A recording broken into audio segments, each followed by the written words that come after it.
नमस्कार दोस्तों, आप सभी का हार्दिक स्वागत है। प्रिय दोस्तों, आज मैं एक नई कहानी, नई वीडियो लेकर उपस्थित हुआ हूँ। आज के इस वीडियो में मैं आपको भगवान विष्णु की महिमा की बहुत सुंदर कहानी सुनाने वाला हूँ। एक समय की बात है, किसी नगर में एक सेठ और सेठानी रहते थे। उनके कोई संतान नहीं थी। भगवान की कृपा से उनके घर में धन धान्य की कोई कमी नहीं थी। सेठानी भगवान विष्णु की अटूट भक्त थी।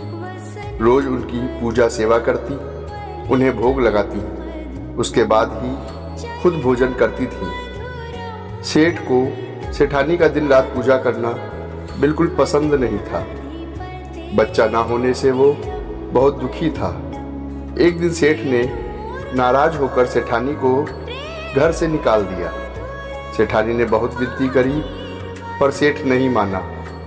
अब सेठानी सोचने लगी कि कहाँ जाऊं, और वह जंगल की ओर चल दी। जंगल में सेठानी ने देखा कि वहाँ 4 आदमी मिट्टी खोदने का काम कर रहे हैं। सेठानी उनसे बोली, मैं घर से भटक गई हूँ, रहने का कोई मेरा ठौर ठिकाना नहीं है, तो मुझे भी कुछ काम दे दो। उन्हें सेठानी पर दया आ गई और उन्होंने उसे काम पर रख लिया। अब सेठानी दिन रात भगवान का नाम जपती और मिट्टी खोदती। कभी कभी भगवान भी इंसान की परीक्षा लेता है। यह समय सेठानी की परीक्षा का था। मिट्टी खोदने से सेठानी के हाथों में बड़े बड़े छाले पड़ गए।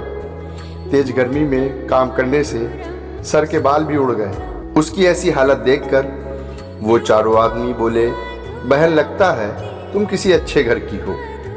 तुम्हें काम करने की आदत नहीं है। तुम यह काम रहने दो और हमारे घर का काम किया करो। और वह उसे अपने घर ले गए। वो 4 अकेले रहते थे। खाना बनाना तो उन्हें आता नहीं था। वो 4 मुट्ठी अनाज लाते और कच्चा ही उसे खा लेते। सेठानी ने देखा तो उसे बहुत अजीब लगा। वो बोली, भैया, कल से 8 मुट्ठी अनाज लाना। उन्होंने सोचा शायद यह ज़्यादा खाती होंगी, इसलिए ज़्यादा अनाज मांग रही हैं। अगले दिन वह 8 मुट्ठी अनाज ले आए। सेठानी ने बढ़िया भोजन बनाया, भगवान विष्णु को भोग लगाया, फिर सभी को खाने को दिया। सब बोले, बहन, ऐसा स्वादिष्ट भोजन हमने आज तक नहीं खाया। सेठानी बोली, भगवान का भोग है तो स्वाद तो होगा ही। अब 4 आदमी सगी बहन की तरह सेठानी का ख्याल रखते। सेठ जी के घर में सेठानी के जाने के बाद बुरा समय आ गया। आसपास के लोग कहने लगे, यह तो सेठानी के भाग का खाता था। सेठ को बहुत पछतावा हुआ। एक दिन वो सेठानी को ढूंढने चल पड़ा और उसी जंगल में पहुंचा जहां वो 4 आदमी मिट्टी खोद रहे थे। सेठ उन्हें देखकर बोला, भाई, मुझे भी कुछ काम दे दो। उन्होंने उसे काम पर तो रख लिया।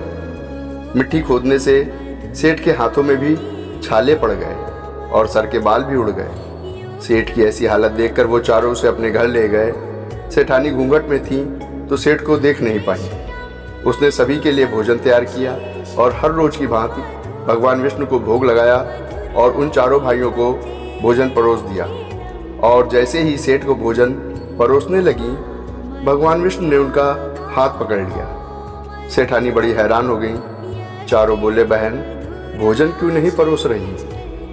वह बोली, मैं कुछ नहीं कर रही, मेरा हाथ तो भगवान विष्णु ने पकड़ रखा है। भाई बोले, हमें भी विष्णु भगवान के दर्शन कराओ। उसके प्रार्थना पर भगवान विष्णु सबके समक्ष प्रकट हो गए। सभी ने दर्शन किए। सेठानी ने घूंघट उठाया तो सेठ और सेठानी ने एक दूसरे को देखा। सेठ ने अपने किए की भगवान विष्णु से क्षमा मांगी और सेठानी को अपने साथ चलने को कहा। भाइयों ने अपनी बहन को बहुत सा धन देकर विदा किया। अब सेठानी के साथ सेठ भी भगवान विष्णु की पूजा करने लगा और इसके परिणाम से उनका घर फिर से धन धान्य से भर गया और कुछ ही समय में उनके घर में भगवान विष्णु की कृपा से पुत्र रत्न की प्राप्ति हुई। हे भगवान विष्णु, जैसी कृपा आपने सेठ और सेठानी पर करी, वैसे ही हम सब पर भी करना। जय श्री हरि विष्णु। तो प्रिय भक्तों, यह कहानी आप सभी को कैसी लगी? अगर आप सभी को यह कथा पसंद आई हो तो कृपया कमेंट बॉक्स में जय श्री हरि विष्णु अवश्य लिखकर वीडियो को लाइक व शेयर करें। दोस्तों, अगर आप इस भक्ति सागर विद रीत चैनल पर पहली बार आए हैं तो कृपया चैनल को सब्सक्राइब अवश्य करें। मैं इस चैनल पर इसी तरह की भक्ति की नई नई कथाएं, कहानियां लेकर आऊंगा और आपको सुनाऊंगा। प्रिय भक्तों, वीडियो को यहाँ तक देखने के लिए आप सभी का साधुवाद। जय श्री हरि विष्णु।